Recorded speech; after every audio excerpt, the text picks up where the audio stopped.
go in front of the judge the next day. He was like, military or jail. Definitely don't want to go to jail. At 16 and a half, we were at war with Iraq. I was the only Arabic native who can read, write, and speak Arabic. And then they tell me, hey, PFC Hamadeh, you're going to Iraq. I don't have an option at this point. You're going to be part of that unit as a translator. How quick into the war do you know, like, this is all a lie? They lied. Okay. They said there were weapons of mass destruction. There were none, and they knew there were none. We have destabilized the Middle East. As soon as I landed in Iraq, I was like, there's no point of us being here. I went through a lot when I was there. I saw my own people getting killed. There was gunfire everywhere. We had to get from point A to point B. If we didn't, we were gonna die. A car next to us exploded, flips our Humvee over. I was stuck. I had to grab a knife because my seatbelt wasn't working. To this day, I don't wear a seatbelt, by the way. Finally get out, we run across the street into this hospital. I see this mom and small son. The little kid was missing a leg. They were conducting surgery on him. The doctors didn't know what to do. I tell the doctor, stay put, continue doing what you're doing. I'll protect the door, just pointing my gun at the front door. Anybody that walked through the door was gonna get it. If I wasn't there, the doctors would have ran away and he would have died. Imagine I can do more. Like, imagine I can help more people. So you had guilt. Big time. Like, is there like one day that was the hardest? You really want to open Pandora's box? Only if you want to. No one but my wife knows the story.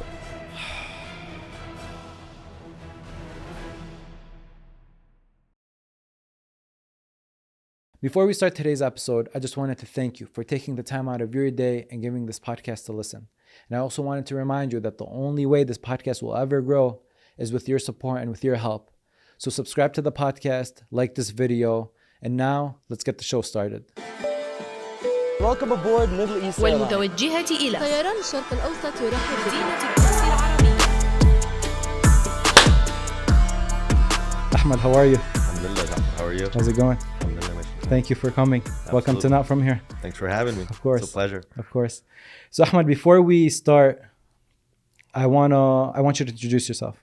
But the way I want you to introduce yourself is when you look in the mirror, who is Ahmad to Ahmad? Okay, I can do that. We can self-reflect. Yes. Right? So, Ahmad to Ahmad. Here we go. I'm a husband to my beautiful wife, Fatima. Mm-hmm. I'm a protector to my two beautiful sons, Yusuf and Zain. I'm a son to my awesome parents, Al-Hajj Wahid and Al-Hajj Majida. And I have 6 amazing siblings.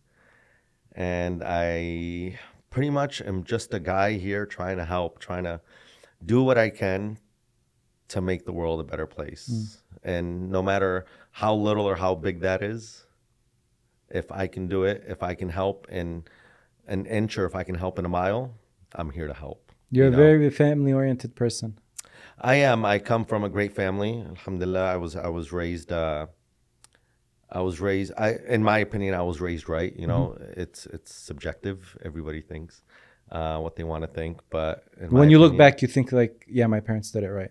Absolutely, 100%. Did they do it right? They did it right with what they knew, Of course. and what they had. Of course. You know, what I do now to my sons, I don't think my dad would have done to me. You know, like I go to Target and buy him 5 toys.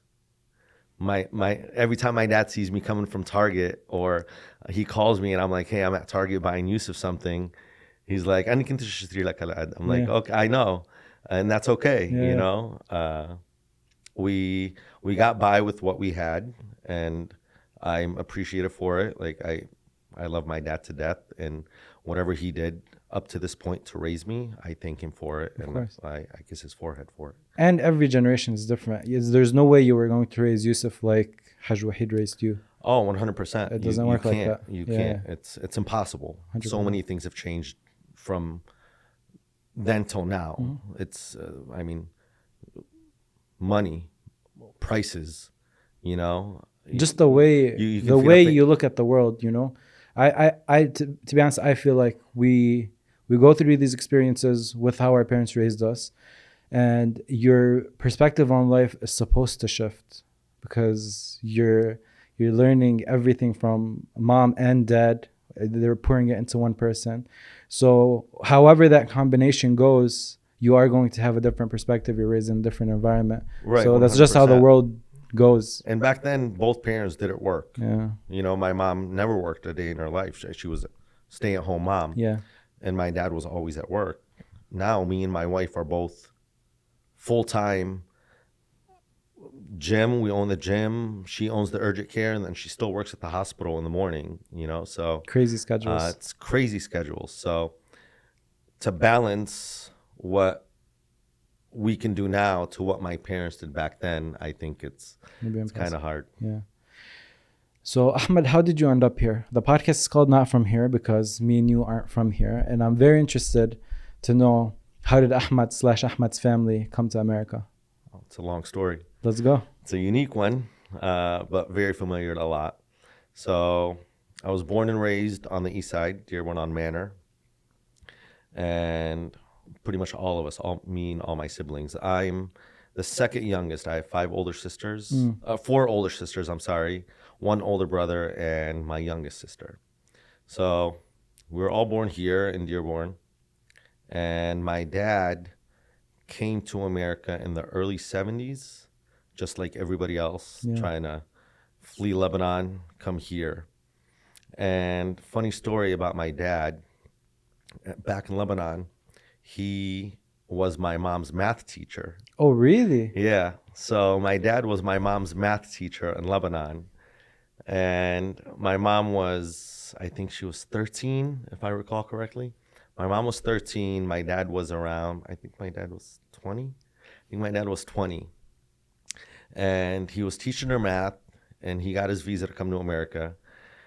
Him and his dad, my grandfather, Allah yarhamu, they both came to Lebanon. They both came to America first with nothing but a bag full of clothes. Yeah. I think my dad told me he had $5. Yeah. They came here. My dad's friend had beat him here. But before he came to America, he went to my mom's parents. He was like, I'll be back in a year. Now, this is a story my dad tells me. Yeah. Right? Is there another side of the story that your mom I don't tells you? think so. Okay. I don't think so. My mom backs it up pretty well. Okay. But every time he says it to me, he's smiling and he's laughing. So I don't know if he's like shy about it or I think it's the truth though. So he went to my mom's house and he told her dad, he's like, I'll be back for her. It sounds like a movie, right? He's like, I'll be back for her. And he did. He came to America, him and his dad, my jiddo, Allah yarhamu. They came here. They lived in a room. I think there was like 10 people in the house. Each paid a certain amount of money to live in a room. They lived in a room, and they all worked at Chrysler. So they would like all get in one car, go to Chrysler, save up some money. My dad was really into cars. So before he even went back to Lebanon for my mom, he bought a Mustang Mach-E. Yeah. He was like, I wanted to pick up your mom in style. And then he worked another 6 months, and then he went back to Lebanon after being here for a year. He married my mom, and they did their paperwork and whatever, and he has like 5 other brothers, and they all came back to Lebanon. They got a house in Dearborn, in East Dearborn on Reuter. So they all came back to America, you mean? They all came back to America. Yeah, Okay. did I say Lebanon? Yeah. Yeah, they all came back to America. Yeah. And they lived all in one house. None of them were married except my dad. My dad is the oldest. And my mom was 14. You know, so it was my dad, his brothers, and his dad all living in one house. And my mom, she was 14. I mean, imagine being at 14. Crazy. Doing laundry. Still a baby. For all of them. Cooking for all of them. You know, because that was the expectation back then, you know, especially in our culture. Yeah. You know, so. And that kind of marriage was kind of like getting married at 14 was pretty common. It was very common. I mean, people were getting married at 13, 14. And I think my mom had my oldest sister when she was 16 or 17. Wild. Yeah, it's crazy. All while doing everything. Yeah. To keep the house running, you know, because they would all go to work. Literally, all of them would go to Ford, and they would come home at the end of the day, dirty clothes, hungry, wanting to eat. My mom is 14. I think she said she was making wada Irish one time, and she burned the whole thing. Wow. And she didn't know what to do. She went to the neighbor's house, and she got food. And I mean, I can't imagine what she was going through or what was going through her head. Very hard to visualize now. It's insane. It's insane. I mean, Good for her. Yeah. Good for them. And because I know a lot of moms, my friends' moms and their moms, they all did the same thing. Yeah. So good for them, and I commend them. This is when the story gets funny or fun. So when I was 10, we moved to Lebanon. So my dad picked us all up, all 7 of us, and my mom, and we all moved back to Lebanon. Permanently. Yeah, no return date. So we literally packed everything. My dad sold the house on Manor, and we all moved to Lebanon. Was it like a sudden decision? To us, it was. Okay. To us, So it wasn't was. there was no like a sit down talk like, hey, No, you guys are absolutely leaving not. your friends, you're leaving your school, and we're leaving. Okay. Absolutely not. Okay. None. No. I think me and my brother found out like 2 days before. Okay. You know, like, hey, we're going to Lebanon. Okay. Do you remember what was going through your head or no? I don't. I don't remember much from 10 and before. So when I was 10, we all moved to Lebanon. Hated it. Hated the fact that we were leaving, right? Didn't know what Lebanon was about. I didn't know how to speak Arabic. You know, anybody that our generation, you know, second generation, we grew up speaking English. Right. You know, we weren't raised in Lebanon like my parents. They would try to teach us, but we were good at it, but we weren't great at it, you know? So I knew a few words. We were second generation. So at 10, we moved to Lebanon, and I remember me and my brother just looking at each other and be like, why? So we get there. My dad had been going to Lebanon and buying, fixing the apartment for us, and he was in the process of building a house down there. And we get to Lebanon, and it's completely different. Like nothing that me or any of my siblings are used to. Yeah. My parents tried to give us the best life there. He put us in one of the best schools, super religious school, the Mustafa. You familiar with it? Yeah. Yeah, I think everybody is. So we get to Lebanon, we go to school there, we go to the Mustafa, very religious school. We had to go to the Mustafa, and then we had to go to after classes because we sucked at Arabic. Yeah. So like extra Arabic. We had to go to extra Arabic after school. So me and Muhammad are like Hating your life even more. hating it, you know? And one thing they don't tell you about Lebanon is they hit you in school. Yeah. They like really, really hit you, Yeah. you know?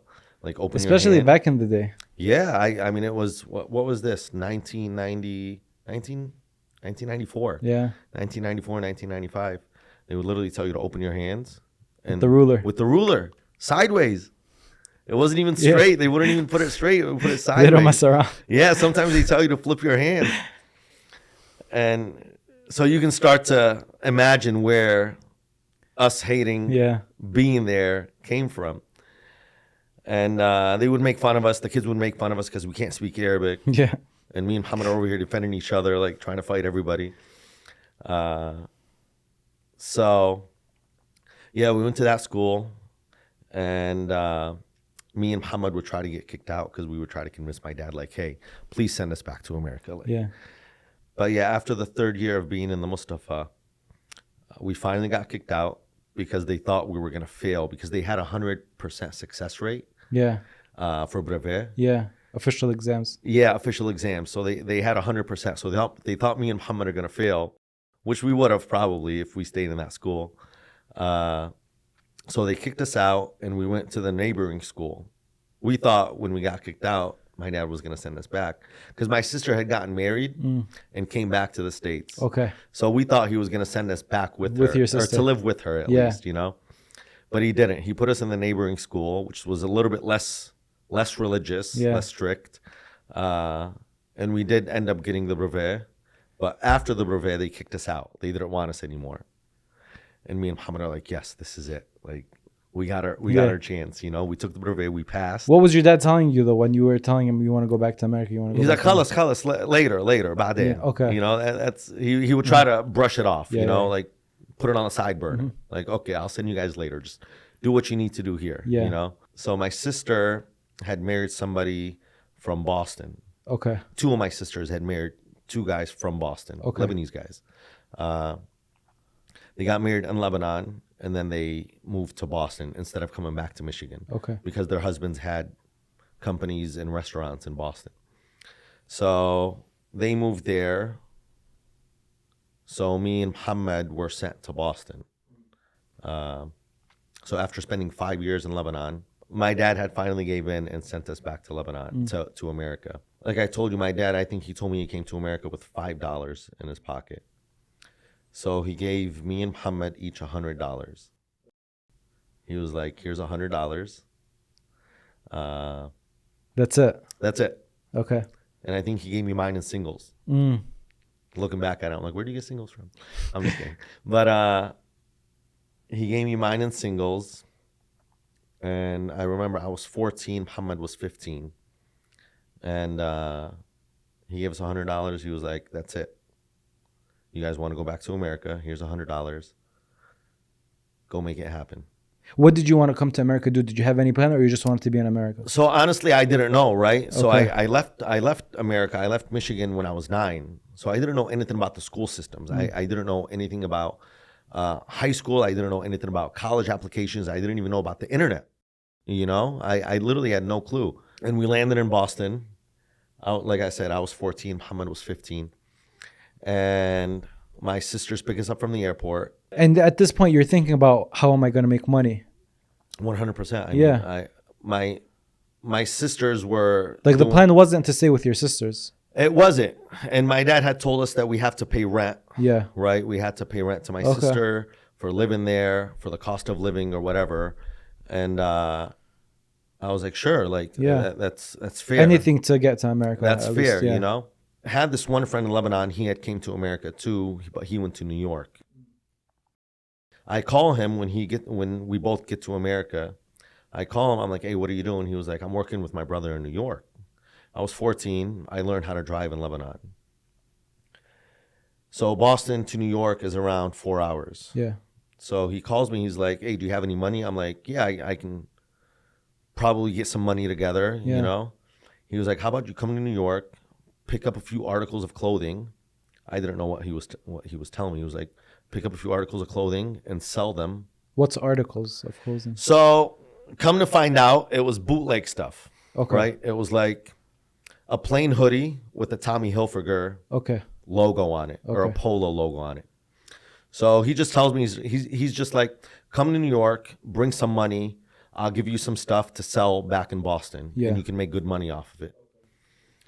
So I'm like, okay, how am I going to get to New York? So one night, I skip school on a Monday, right? Monday night. I steal my brother-in-law's van, a blue van. Yeah. It's a huge Ford van. I take it. I don't steal it. I borrow it, right? Okay. Borrow. Borrow, you know? So I borrow it. I go to New York at 14. I put in some MapQuest. Phones they didn't have maps on them. So I went online. I printed MapQuest from school, directions on how to get there. I drive to New York, right? I meet my friend, and I think I had $80. He had loaned me some money. He was like, he gave me a trash bag full of clothes. I open the trash bag. It's like 30 fleeces in bags, sealed in bags, different colors with the Tommy Hilfiger logo on them. Okay.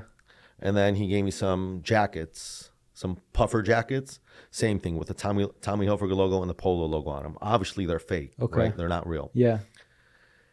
So he gave me all those clothes. He was like, put them in the van, sell each jacket for $40 and sell each shirt for $20. Okay. So I'm like, how much did you make them for? He was like, they cost us $2 each. Okay. Okay. So he gave me all that. So he loaned me pretty much $260, right? So I drive back to Boston. And you're 14, 15 at the time. I'm huh? 14, 15, going on 15. I drive back to Boston. Very gutsy. I mean, I didn't know a lot, right? I didn't know what to do. It was like spur of the moment thing. Like, okay, hey, Like, come to weren't New you York. scared driving to New York? Of course I alone in was, the but middle I of the didn't know night? the law. You know, I didn't know, like, I can really get in, like, some really deep trouble if I get caught. I didn't know that. You know, I know I would get in trouble, but I didn't know the depth of the trouble that I would get in. Yeah. You know? Did your sister snap at you for taking She the did. van? She did. But then I started, she snapped, she got over it. it's better to, how does the saying go? It's better to ask for forgiveness than permission. Yeah. So I didn't ask for permission, I asked for forgiveness, right? So during the week, I started going around. I would take my brother-in-law's van again around 7 p.m. Borrowing also? Borrowing also. Okay. I would take it around 7 p.m. and I would start driving to these bars with a trash bag full of clothes on my hands, right? This is in Boston. And I would walk into these bars and I would sell. I would just take some clothes out of the trash bag and I would offer them to people at the bar and they would buy them, right? Especially on payday on Friday. And I sold out. I made like $1,000, right? Yeah.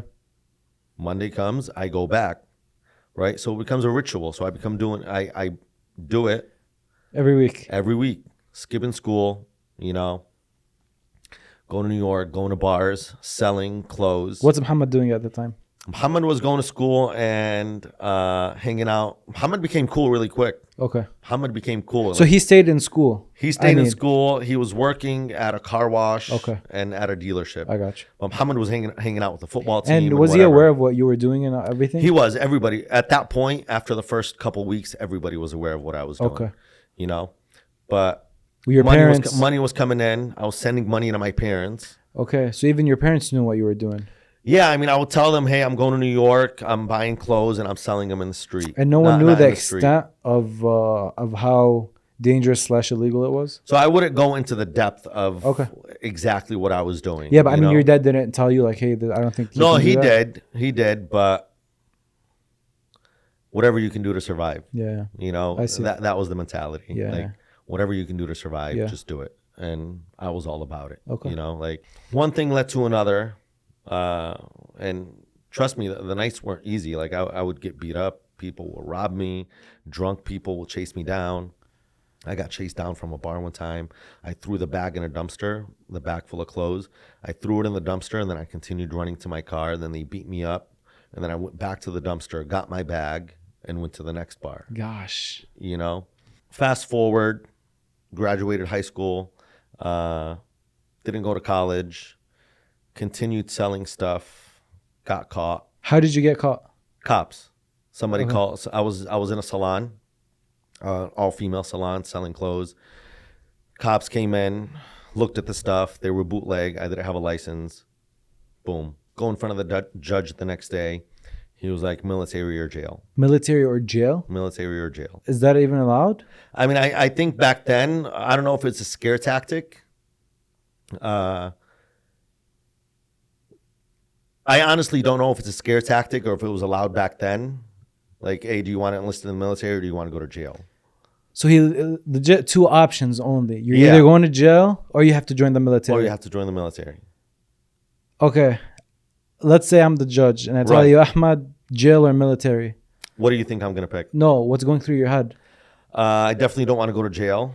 At 16 and a half, I'm like, I mean, what's going through any 16-year-old's head? I'm so curious. I mean, not every 16-year-old's put in that position. So definitely don't want to go to jail. Okay. Right? I think that's the first and foremost. Like, any 16-year-old doesn't want to go to jail. Okay. So, obviously, military. How long was your jail sentence? Didn't really get into that. Okay. I didn't even have time to think. I just didn't want to go to jail. Did you have to say on spot? You didn't. Yeah, I told him I would go in the military. Okay. And then he pointed me at a recruiter. And then the recruiter was like, okay, let's do your paperwork. Let's get your physical. Let's do all this stuff. Take a test. See what you qualify for. What about jail scared you the most? Because thinking about it, they're both scary. You know, going to jail. I mean, I think I would have went to juvenile, right? Because I was under the age of 18. Mm-hmm. I felt like if I had went to jail, I would be away from my family. Okay. Right? I wouldn't be able to see them or talk to them. Right? That scares me, right? And then just the simple fact of being in jail. Yeah. You know, you don't want that on your record, first of all. You don't want to be known as that person like, oh, I spent 2 years in jail. Yeah. You know, I think the military is a much more honorable road to take. What was your preconceived notion of the military before you joined? Didn't really think of it much. Okay. You know, I knew the Jaish in Lebanon. Yeah. You know, but I really didn't give it much thought here. Okay. So you tell him military, appoints you a recruiter, And then what happens? And then I do all the things, tell my parents, tell my sister. What did your parents tell you? Super mad, right? Although funny story. Although they knew, like, what you were doing wasn't right. the best. So I kind of like sugarcoated the military to them. What did you tell them? I told them that I'm only going to go for 3 months and I'm going to come back.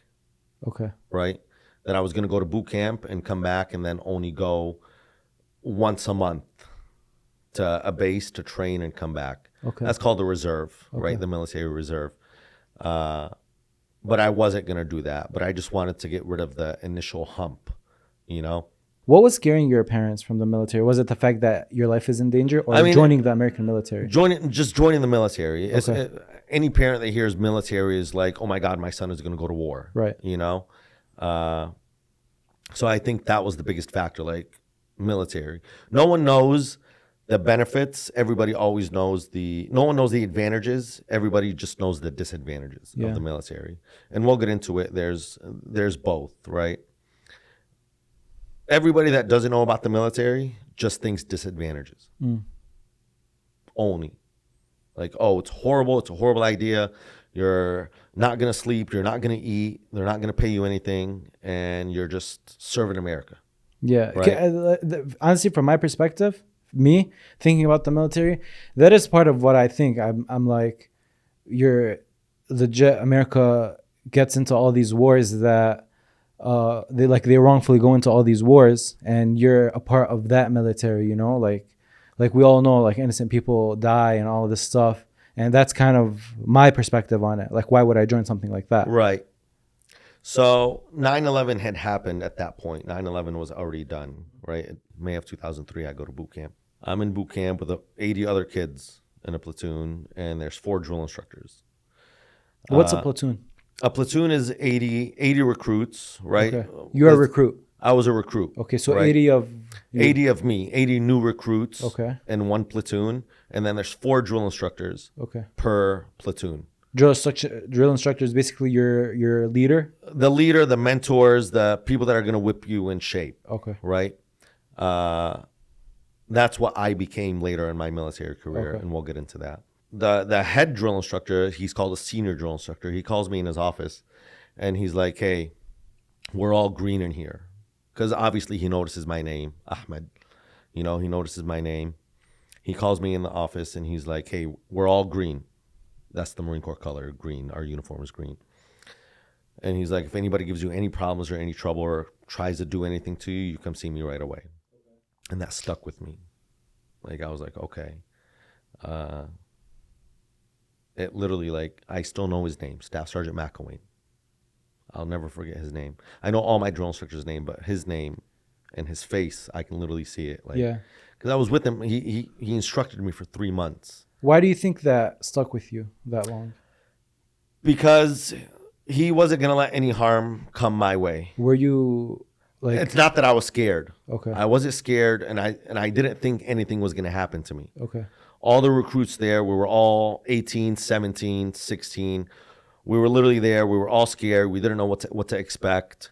The drill instructors were mean, but that's their job. You know, they weren't demeaning you, or they weren't hazing you because they weren't hazing me because I was Lebanese or I was Muslim or whatever. My first duty station was Japan. So you go to Japan first? So I graduate boot camp. I come home for 10 days. Everybody at this point is like over the fact that, hey, I went in the military, and they just accepted it. Okay. Right? So my parents and all them, they just accepted the fact that I'm in the military. And they were just telling me to be careful and giving me advice on A to Z, everything from A to Z, right? What parents do. What was your dad's biggest concern? Going to war. Like, advice wise, what's like the one piece of advice your dad? Be safe and come back home. Okay. Be safe and come back to us. Literally, that was the advice that he gave me. He's like, "Intabah halak, be safe, وارجع." That's it. You know. So at this point, 2003, I was the only native Arabic speaker in the military. Okay. Right? They had other translators that had went to school for it. We were at war with Iraq. Yeah. They needed Arabic translators, I was the only Arabic native speaker who can read, write, and speak Arabic. Yeah. And then they tell me, hey, PFC Hamadeh, you're going to Iraq. I'm like, okay, right? I don't have an option. Okay, so they just tell you. Yeah. You have to go to Iraq. Yeah, I don't have an option at this point. They're like, hey, you're getting attached to this unit. You're going to be part of that unit as a translator. Right? So I worked for a HET team, human exploitation team, right? Where we would, so I was attached to a team of 5 people. Okay. Right? So before I get into all that, so in Japan, they tell me, okay, Ahmad, you're PFC Hamadeh. They would call you by your last name. PFC Hamadeh, you're deploying to Iraq. I'm like, okay, pack your stuff, get on this plane. You're going to meet somebody here, and then you're going to go. Did you? I wasn't part of a platoon. Okay. Right? A platoon deploys, they all deploy together, right? So everybody gets on a military plane or on a military ship, and they all deploy together. They all embark the ship or the plane together, and they enter Iraq, right? On convoys or on trucks or on whatever, on planes. I was part of a special unit, right? A 5-man team, right? I was brand new in the military, so I was at the bottom of the totem pole. Were you concerned?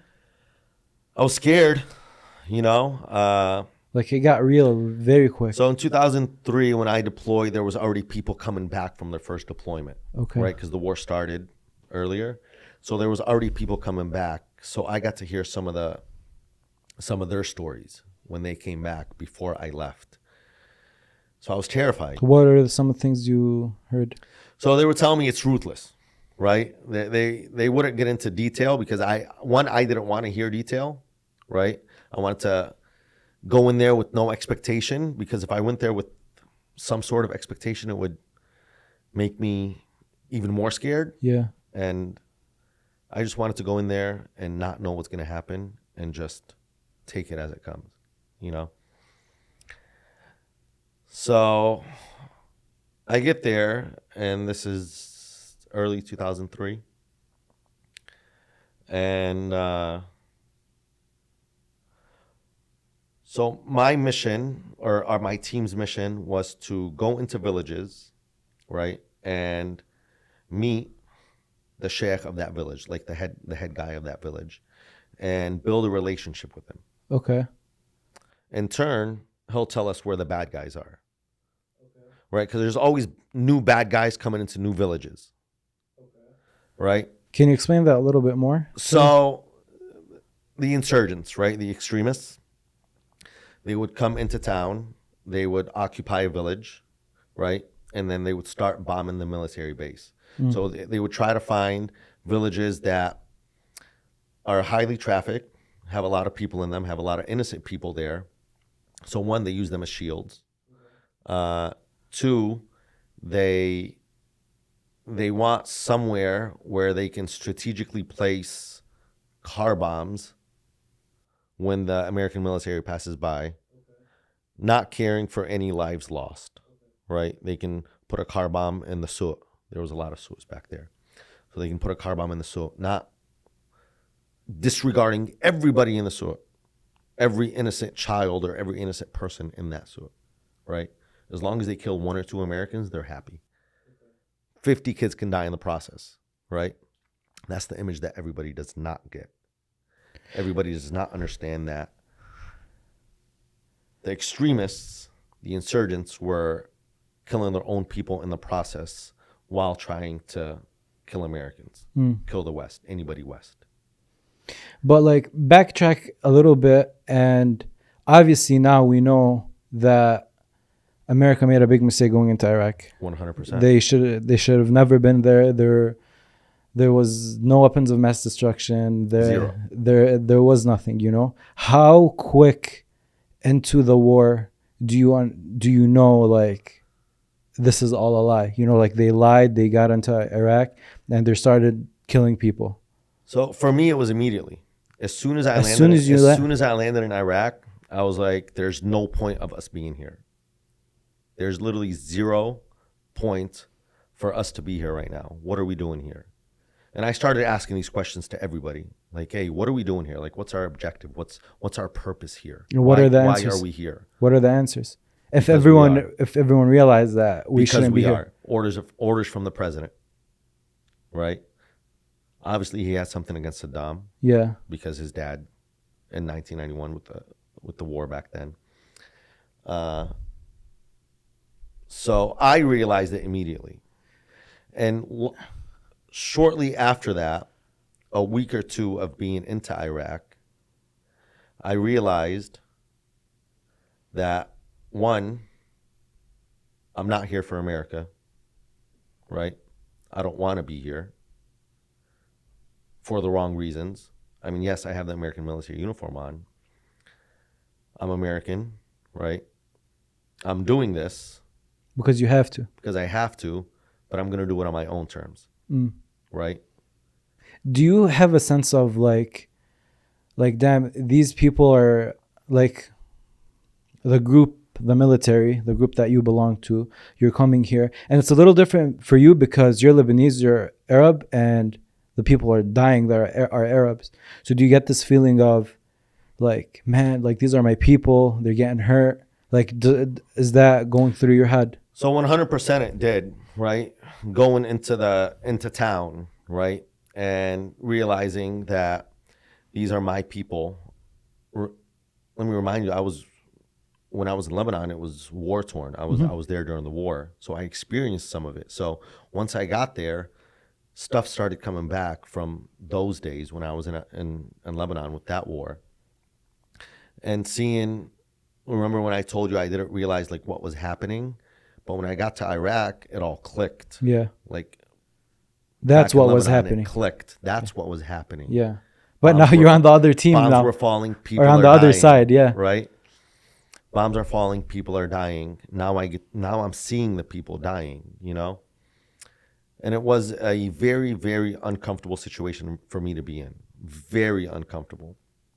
you're there against your own will. I'm there against my own will, and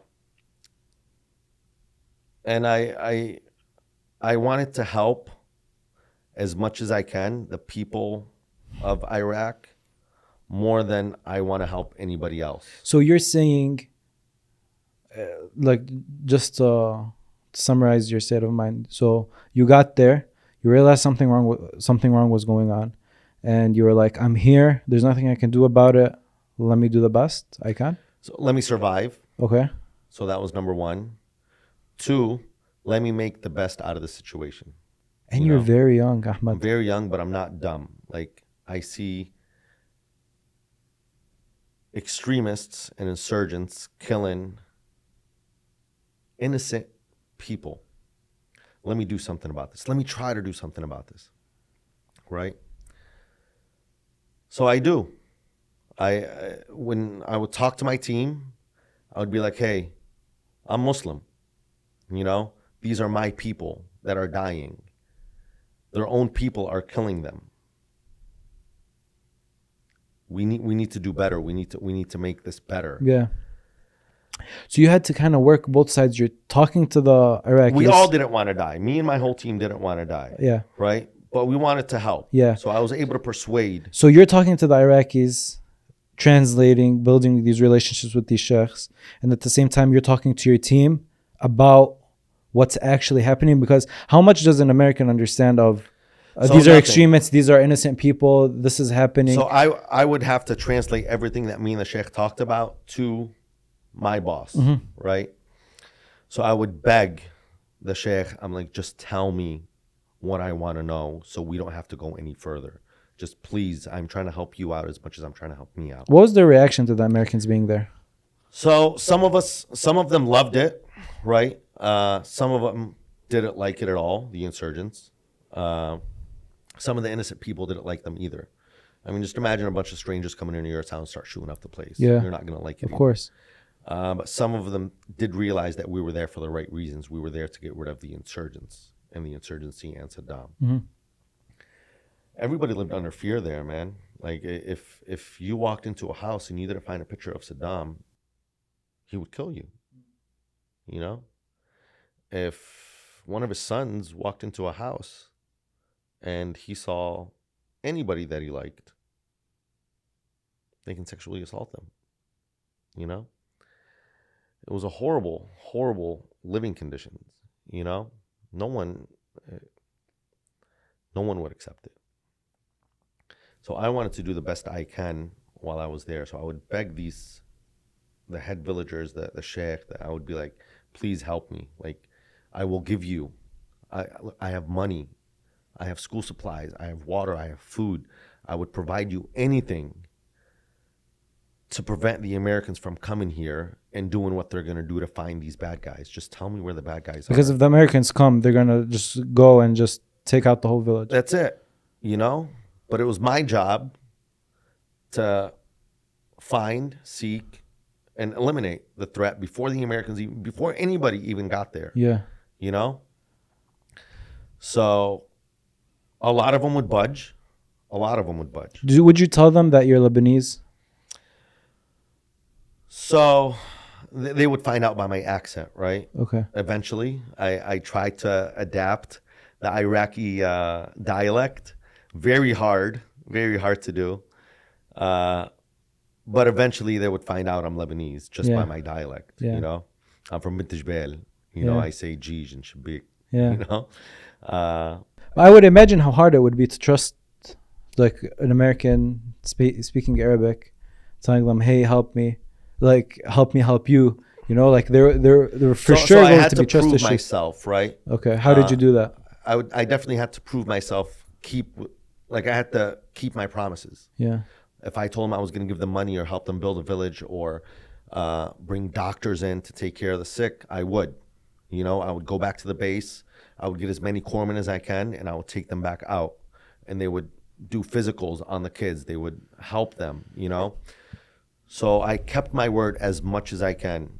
But remember, I'm still at the bottom of the You're totem still very pole. young. Like, I'm still climbing up, and I'm still earning my team's trust, you know, like, hey guys, like, we can catch a lot of bad guys if you just let me handle the discussions. How long was your deployment? So my first deployment was 9 months. So I was in Iraq for the first deployment for 9 months. And then they bring you back here? And then I came back. Was there a sense of relief coming back on that plane? So I saw a lot, right? I went through a lot when I was there. I saw my own people getting killed. I saw Marines getting killed. So it was like a double-edged sword. Yeah. You know, I saw Muslims getting killed. The insurgents, I wasn't really like thinking about them, right? I was thinking about the innocent people that got killed in the process, right? That tore my heart. And then on the other hand, you have Marines that got killed, right? So I did go through a little bit of PTSD. Did you? I did. What do you remember from that phase? So I was in this, I came back to California. And during the time that I was back, it was, I felt like I was different. You know, I wasn't Ahmad. You know, I'm always energetic. I'm always on the go. I'm always optimistic. I'm very like upbeat, you know. And it wasn't a good feeling. One story in Iraq, we were in Iraq, and then we went into this hospital. There was gunfire. This is before we came back. This was my first deployment. There was gunfire everywhere. We were stuck on this corner, and there was a hospital. And we were crossing the roads. There was gunfire everywhere, right? The Americans were shooting, the insurgents were shooting back everywhere. We had to get from point A to point B. If we didn't, we were going to die. Yeah. So we get from point A to point B. You're still a translator at this point. You're not on the front lines, right? I'm a translator. Okay. I'm with still, my team of 5. You're still yeah, like... the whole time I was in Iraq, I was with my team. Okay. Team of 5 people. But we have one Humvee. Driving into this town, we are driving, and a car next to us explodes, right? Flips our Humvee over. So we got the blast of the explosion from the car. It was an IED. We got the blast. flips my Humvee over. And I was in the back. I had my seatbelt on. I was stuck, shock. I was like, ears are ringing, gunfire's going. I was stuck. Couldn't move.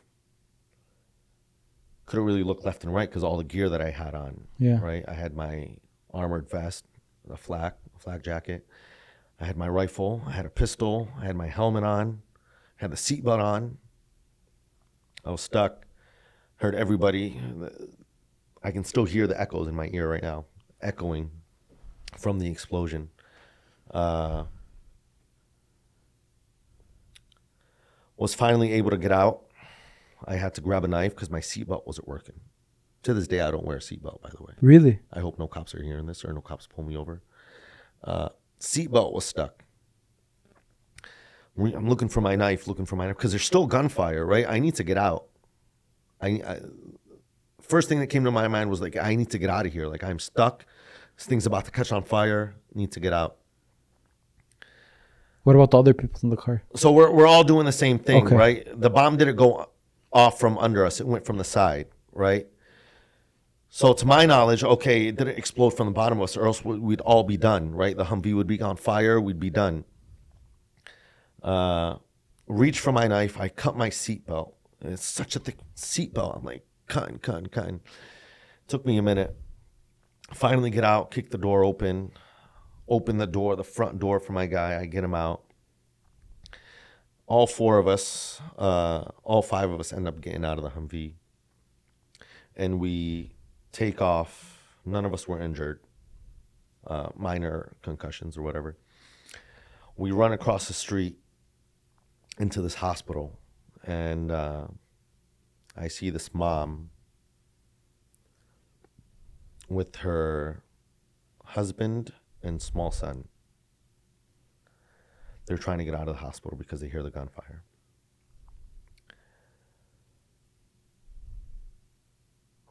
The little kid was missing a leg. The doctors were in there. They were conducting surgery on him. By the time the gunfire was going on, the doctors didn't know what to do. Like, should they leave the kid under surgery and leave? And it was just chaotic. My Humvee just flipped over. I don't know what's going on through my head. So I tell everybody to stay put. I tell the doctor, stay put. Everybody stay exactly where you are. Like, do not move. Continue doing what you're doing. I'll protect the door. No one will come in. So nothing was going to come in unless a bomb came through that door, right? And wipe us all out. Right. So I told everybody, I'm like, just stay still. Doctors, continue surgery, whatever. I don't remember exactly what I told them because the sound of whatever was still going through my head. So I blabber a bunch of stuff. I'm like, keep doing what you're doing. And they do. They finish they do surgery on the boy, and I'm just pointing my gun at the front door. I was just going to, anybody that walks through that door was going to get it. They did, right? Whatever happened, happened. The boy lived, right? Mom was happy. Dad was happy. I think we stayed put for like 3 days. There? Yeah. At the hospital? At the hospital. We stayed put in place for like 3 days.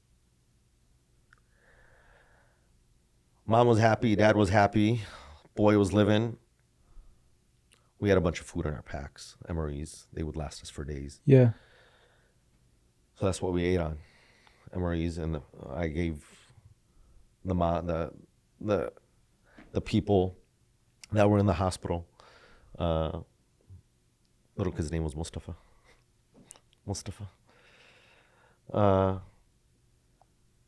But yeah, I think that was my feel-good story of that trip, my first deployment. You thought about that that event a lot when you got back? So after the first event, after that event, right, that was the major event in tour number 1. that I've literally told no one about. I think you're the only person that my wife, God bless her soul, as amazing as she is, I haven't told her the story. She's going to be mad when she sees this. Why? My wife is the most understanding person I know. Yeah. She's always there for me. She's literally the best person I know. I can't explain that enough. My wife is... You need someone like that. She's my rock. She's understanding. You think people She would doesn't understand? judge. You think people would have judged listening to that? Not after listening to that last story. So you said you wanted to go back to Iraq again after you got...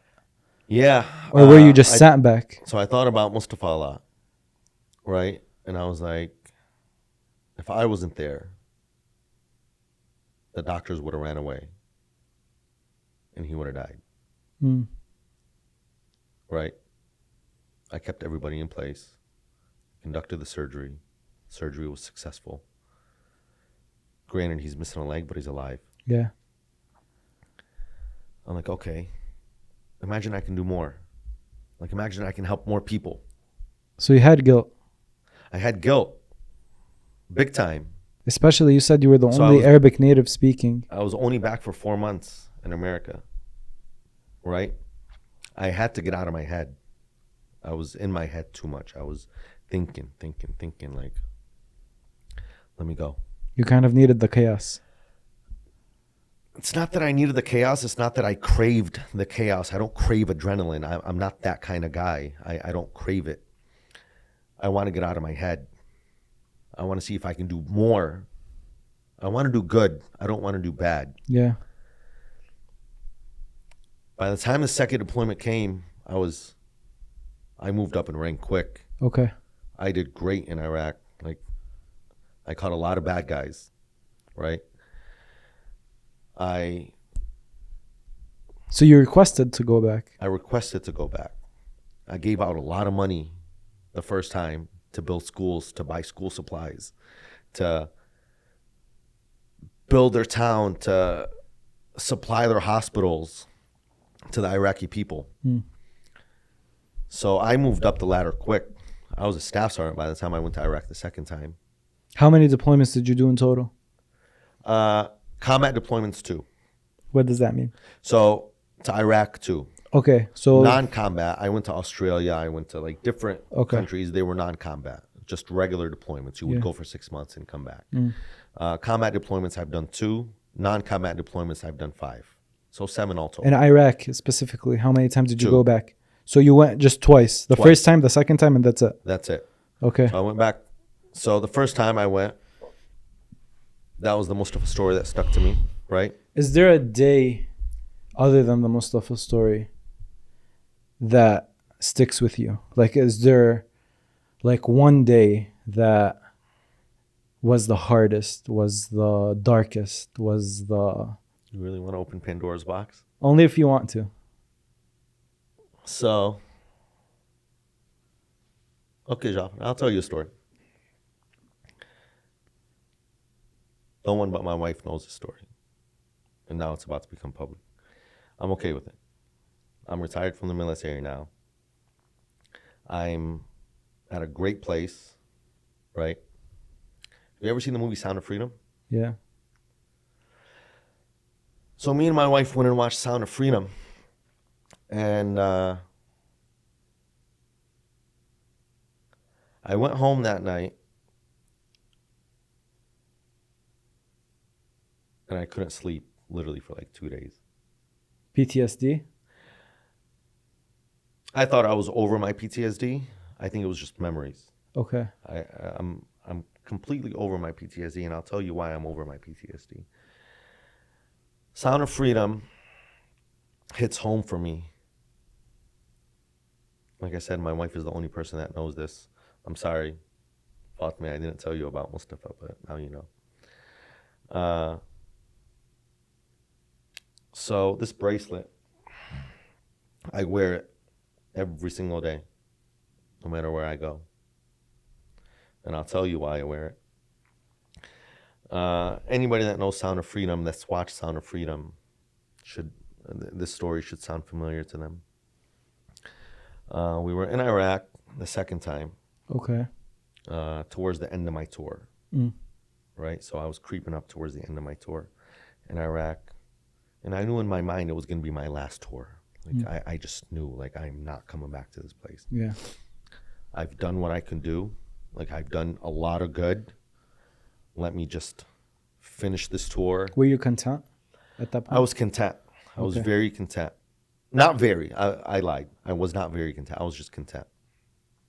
I was happy with the progress that I have made personally, on a personal level. Yeah. Right? I don't care where America got in their mission, you know? For me, for my goals that I wrote down, this is what I want to accomplish in Iraq, I've accomplished my goals. Okay. Right? So I was very content. So towards the end of my second tour, it was the Battle of Fallujah. I don't know if you know about the Battle of Fallujah. It was one of the biggest battles since Vietnam. The American military gave a warning to the city of Fallujah. City of Fallujah is like 30 miles away from Baghdad. They gave a warning to the city of Fallujah, like, hey, we're going to come in and take over the city. If you're innocent, if you're a good person, leave. I started passing out papers to the people of Fallujah, like, leave. Did they in usually Arabic. give warnings? No, the element of surprise is what the military succeeds at. Yeah, right? that's what I would think. However, in this case, it was completely different. How come? I don't know. I honestly don't know. Maybe because the insurgents weren't going to leave and America already knew that, right? And America didn't want to kill innocent people. So America already knew, like, hey, the insurgents were going to stay no matter what, right? Let's try to get rid of... They killed enough innocent people, I think, throughout their time there. I hope that's not the case, right? Let's not even get into that discussion. But they gave out warnings. They gave out warnings. I was walking around with stacks of paper that I had wrote in Arabic, like, leave, like, don't come back. Were the people leaving? The people were leaving. A lot of people left. A lot of people left. A lot of them were being held back by the insurgents. Because if everybody had left, right, and only the insurgents remained, America can just go in there and bomb them, right? Straight up bomb the whole city. They could, right? If everybody left and only the insurgents remained, right? So the insurgents were holding people hostages and bombing buses, scaring the people from leaving. Shouldn't bombing buses scare people to leave? So they were like, if you get on this bus, it's rigged. It's gonna explode. Okay, I see. And people didn't have money. They were poor. Right. There was no way for them to leave the city other than there was no means. So a lot stayed. And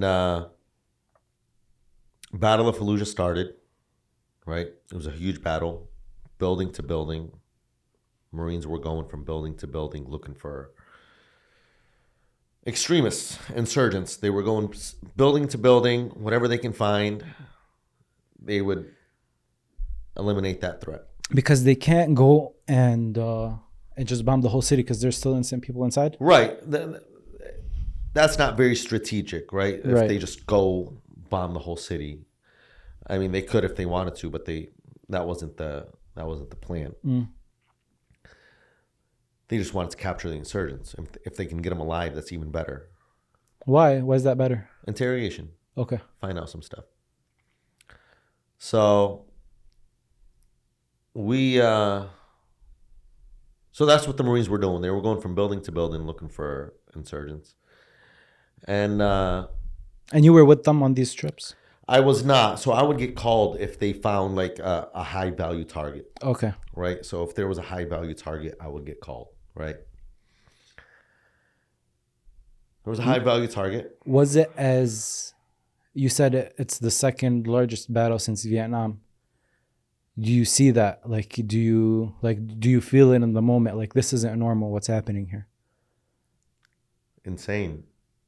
Like it's what you see in Call of Duty right now if I don't play video games, but I've seen my nephews play video games, and whatever you see in those video games, that's 100 times worse.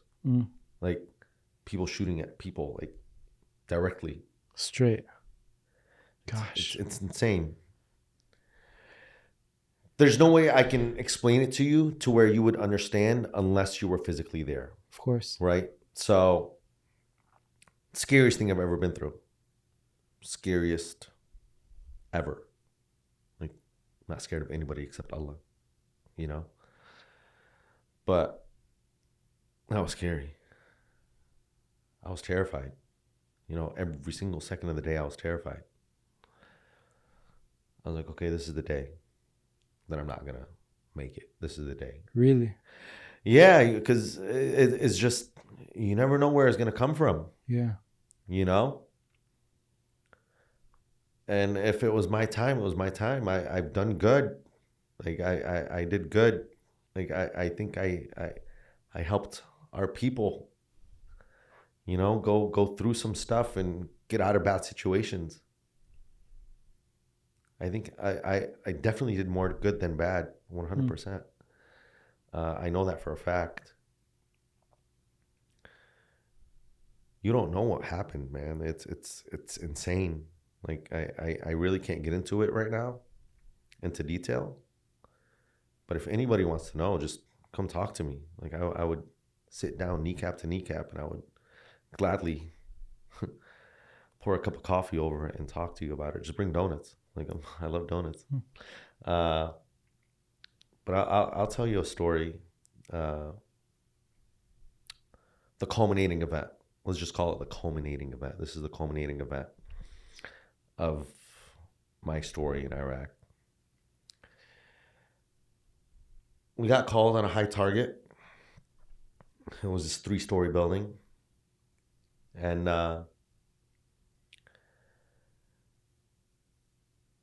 when he called me and my team, we go in. I have my gun, right? I have my...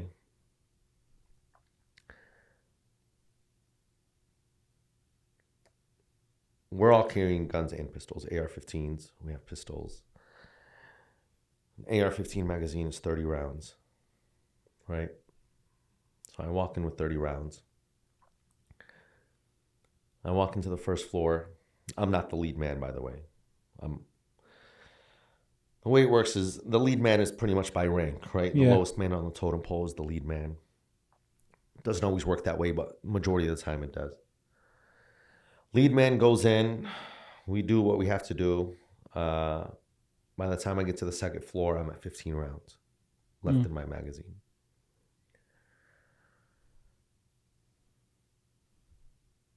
We get the bad guy. First floor? Second floor. Second floor. The high target value. Capture. Alive? Alive. One of my guys takes him down to the truck. Mission's not over. The building's not clear. Right? I hear something on the third floor. I'm getting chills. I hear something on the third floor. I go up. Me and another guy. Equal rank. So there's no telling who the lead man is going to be. Yeah. Right? I kick the door open. There's this one guy. He's only one guy. He was sexually assaulting a small female. No. He knew he was gonna die. So he said, I don't know if that's his thought process. I kick him. Oh my God. I kick him. My foot lands in his shoulder so perfectly that when I kicked him, it flew him and he landed right on his back. And I saw his face. Literally, he didn't have his weapon. His weapon was away from him. So he wasn't a threat. And he is a threat, but when I kicked him, my foot landed on his shoulder. I have steel toe boots on. And I'm shaking.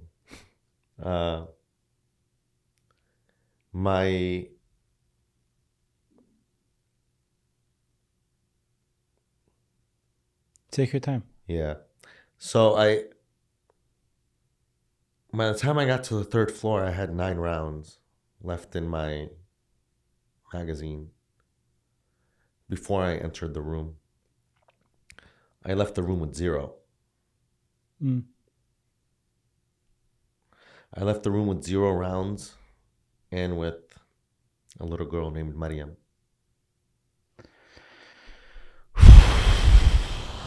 I left with Mariam. I wrapped her in whatever I can find. And I put her in the truck with me. And I took her back to the base with me. I did anything I can do to comfort her. What did Mariam did Mariam say anything though? Mariam was scared. Mariam didn't trust anybody. I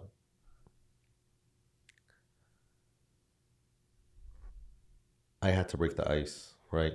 I had to. She can only communicate with you too. That's it, because she all she knew was Arabic, right? I took her back to the base. She showered. She ate.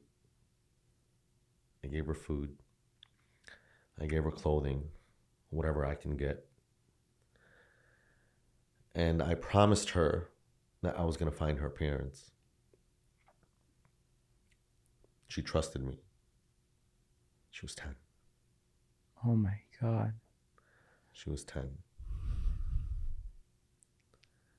I'm not an evil man. I'm a good man.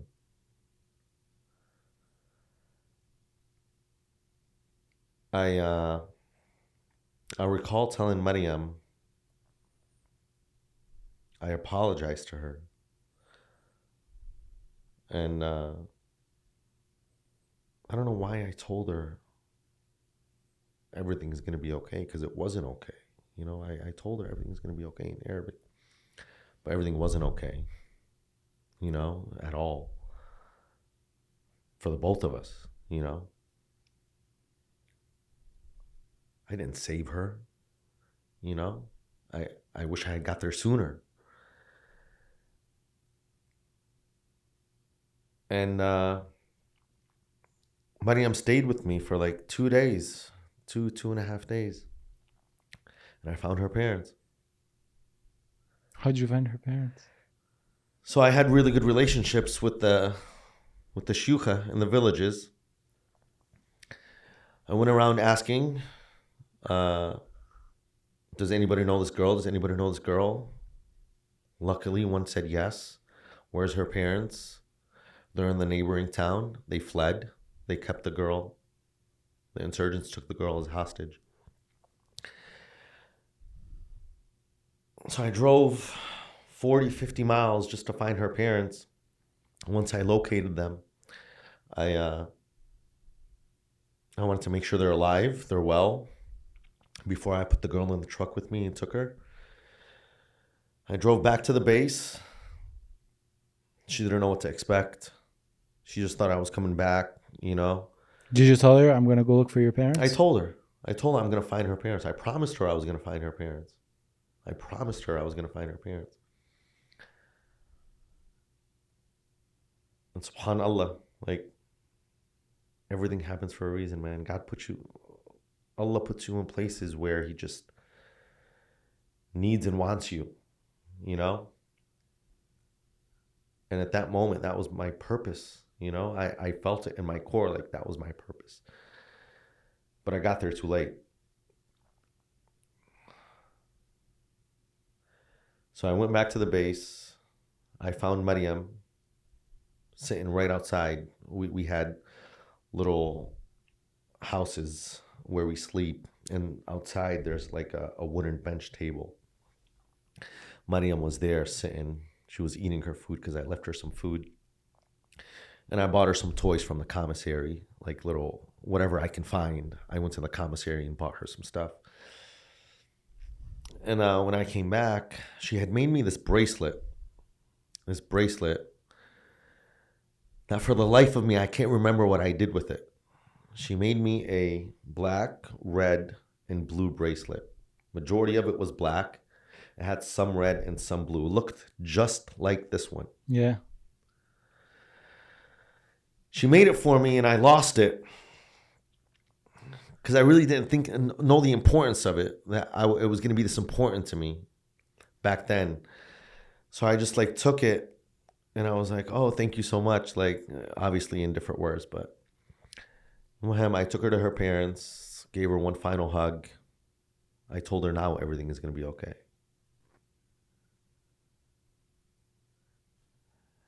And honestly, she saved me. From what? From everything. Even though the story may seem like I saved her, but no. She saved me, man. Like, I feel like I am the way I am right now because of Mariam. 10-year-old Mariam. I love her. She's so cute, so innocent, so... She's the true hero in my story. How old would Mariam be today? Mariam would probably be, let's see, 30? She would be 30 right now. Are there some like unsaid words that you, if you were to meet Mariam? Thank you, and I'm sorry. It's literally all I would want to tell her. Thank you, and I'm sorry. Thank you for saving me. I'm sorry I showed up late. Why did you wait till now to say that story for the first time? So the Sound of Freedom. So if you listen to my story and the way the Sound of Freedom happened, the ending scene, very similar. You've seen the movie, right? Very similar. And like I said, I couldn't sleep for like 2 days, and I talked to my wife about it. She's the only person that can get me. And she would talk to me and she would bring me down, back down. So I would go up, she would bring me down. Like she's my safe place. Fatima is. And now that I'm retired, I think I retired on June 1st, 20 years. I think now's a good time to open up that vault and just let it all out instead of bottling it all in, you know? It's been bottled in since 2004, 2005, you know? How does it feel letting it out? Saying that story, bringing back those memories. Right. Do you live your memories? I'm not going to say relieved. Do you live your memories, like you tell the story, you think about them, but do you actually relive them in your head? Not anymore. I don't anymore. Even this story, you were shaking, you were biting your nail, you weren't comfortable because I haven't talking. told the story to anybody. Yeah. And it sits with me. It sits heavy on my heart, you know? Even though I did a good thing by rescuing Mariam and finding her parents, I was still late. You know, I wish I had showed up earlier before any of it happened. You know, I wish I had met Mariam 5 minutes sooner. So that guilt still sits with me.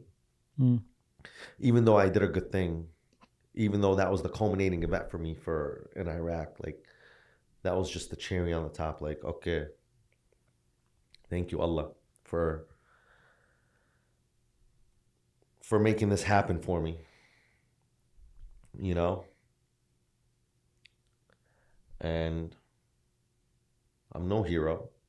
You know, I just a regular guy, man. I think anybody that has a daughter would do the same thing. Remember in the beginning, before the camera even came on, you asked me, how are my sons? Remember, I told you I would kill for one and I would die for the other. Yeah. I wish I had more rounds in my rifle. You know, if I had 30, I would have walked out with 30 less and Mariam. So, alhamdulillah, things worked out. Mariam went back to her parents. I came back. I became a drill instructor. And the reason I became a drill instructor was because I wanted to, one, the impact that the drill instructor had on me when I first went to boot camp. That day you said day one, right? The impact he had on me. And two, I wanted to instill in new Marines what I experienced as a Muslim in the military in Iraq, and how I can try to shift their thought process so they have a better insight at what Islam is and how great of a religion it is. You know, we're not all bad people. The majority aren't bad people. The majority are not bad people. Every religion it's the small extremists. Every religion has their own extremists. Every religion. It's not just our religion. Every religion has extremists. So I wanted, if I was able to, so I graduated 639. So I made 639 recruits into Marines. Mm. So all have stamped by me, made by Gunny. How long was your initial, like how long when the judge told you jail or military, you said military, how much was that initial deployment, like how long did you have to stay in the military for when the judge told you military? So 4 years. Every enlistment is 4 years. Okay, 4 years and you would have been done. 4 years and you're done, right? Why did you stay 20? So I stayed 20. After the first 4 years, my 2 tours in Iraq, the military had offered me a lot of money to stay in. Okay. Like as a re-signing bonus. Like a lot of money. And I took it. And I stayed in. And I became a drill instructor. So they gave me the option. Like, okay, take this money and you can pick any duty station that you want. I was like, okay, that's a good deal. So I took the money and I picked San Diego. Your whole job is to transform civilians into Marines. Literally your only job. So what I did was I would have these kids for 3 months, right? There's 3 phases, 1, 2, and 3. First month, break them down. Second month, build them up. By the 3rd month, they're robots. Okay. Jump how high? Literally robots. I made 639 of them. And I won Drill Instructor of the Year for the Marine Corps. And then I became a fitness guru. Mm. So I was the fitness guru for the Marine Corps. And they would send me to all these countries. So I went to Australia for 6 months. I trained their Australian military. I went to England. I trained the Royal Marines for 6 months on physical fitness.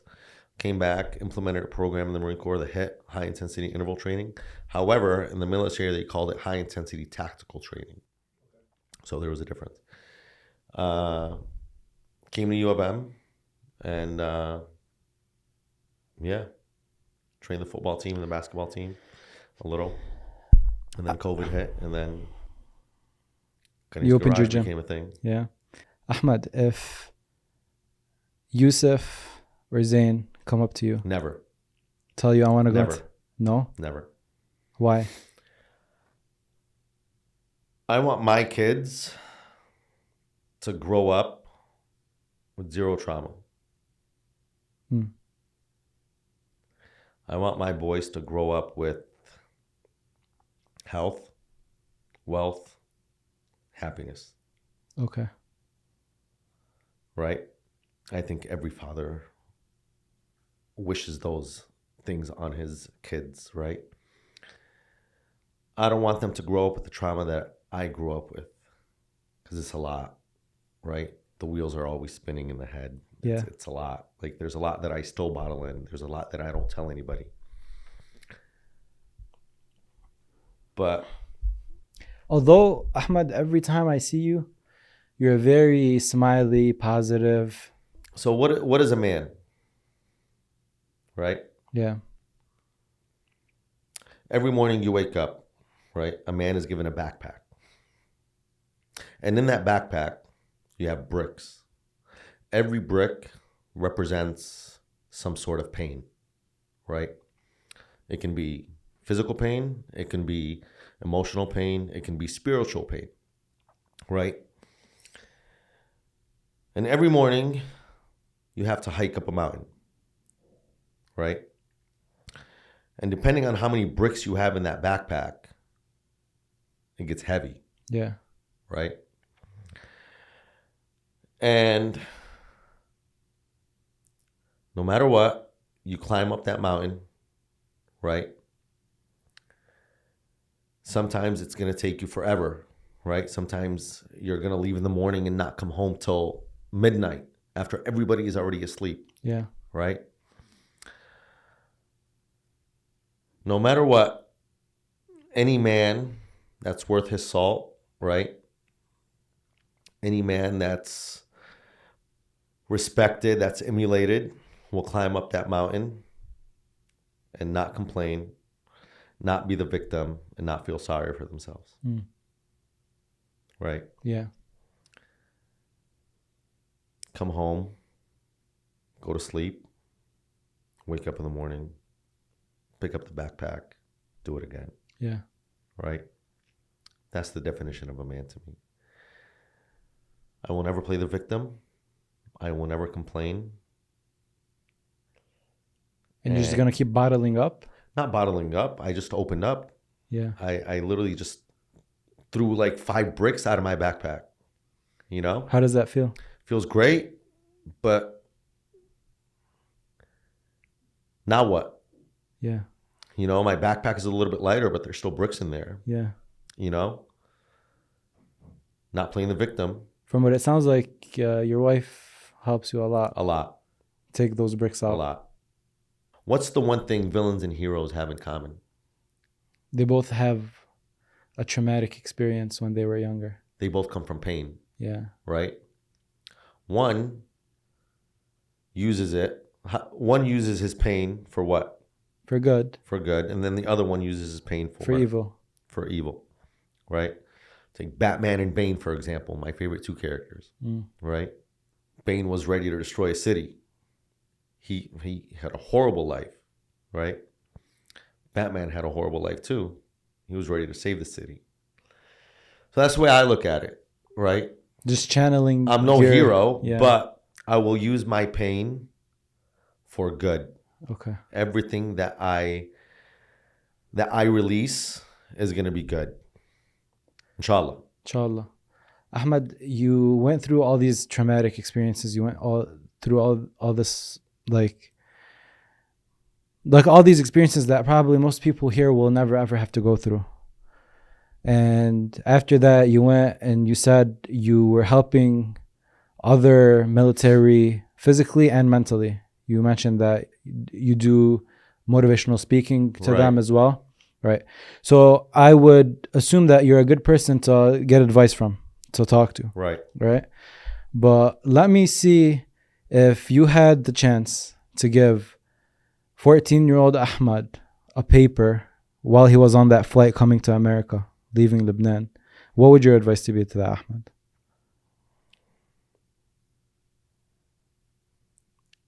I'm a huge believer of mistakes make us who we are. Yeah. So my advice would be do the same exact thing. Really? I don't care. Mistakes make us who we are. Without them, we'll never learn. If I haven't done what I did since I was 14, I wouldn't be the person I am right now. So there are days you regret? Regret, no. Regret, no. Look back at, yes. And say, I wish I did something a little better? Not I wish I did something better. I wish I did something different. Okay. Right?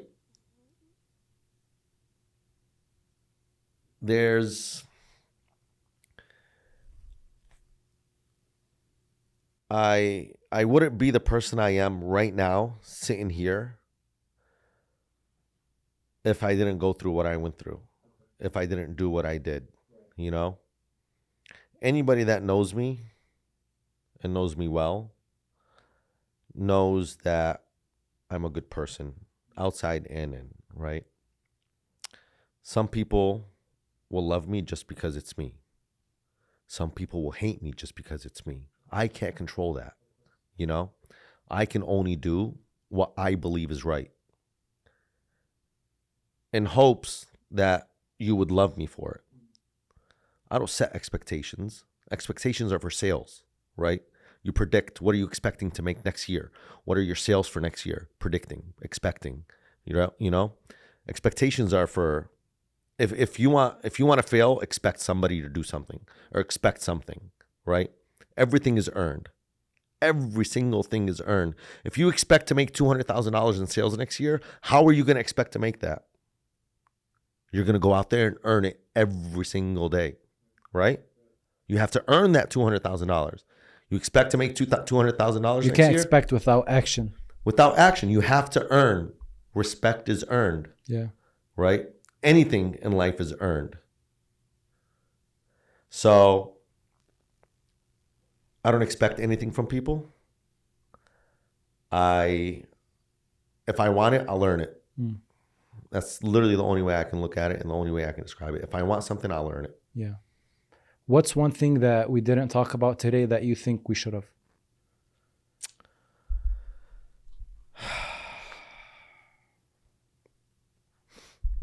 You really want to get into it? Let's do it.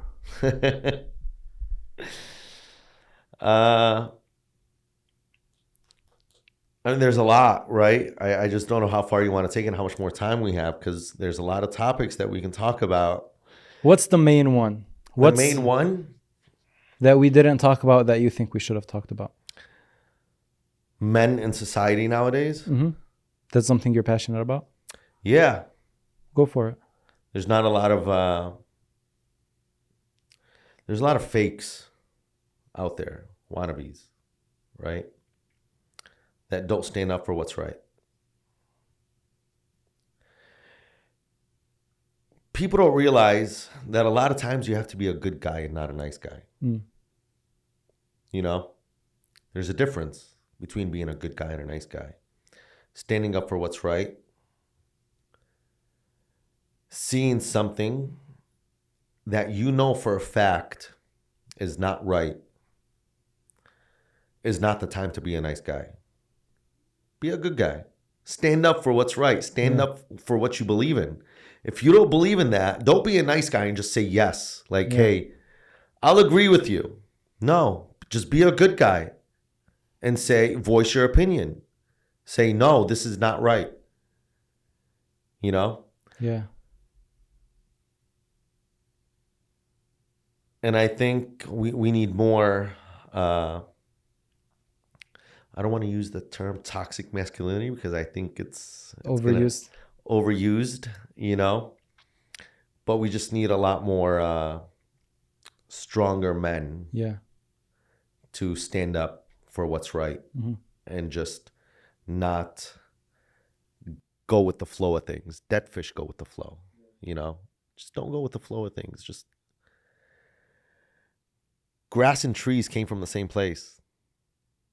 You know, they're both planted in ground. Have you ever seen grass stand longer than a foot? No. Have you ever seen a tree stand longer than a foot? Oh yeah. Be a tree. Yeah. You know, don't be grass. Grass and trees don't hang out together. You know, bloom where you're planted is something I always live by. Wherever you're planted? Bloom wherever you're planted. If I have a seed and I throw you right in the middle of Ford Road, bloom, you know, be a tree, bloom. Don't hang around the grass, you know, stand tall, stand right, stand up for what's right. Like, cherish your family. That's literally the most important thing that should be on your mind is your family. Faith and family, that's it for me. Allah first, family second. Yeah. Like, have faith in Allah. He will guide you.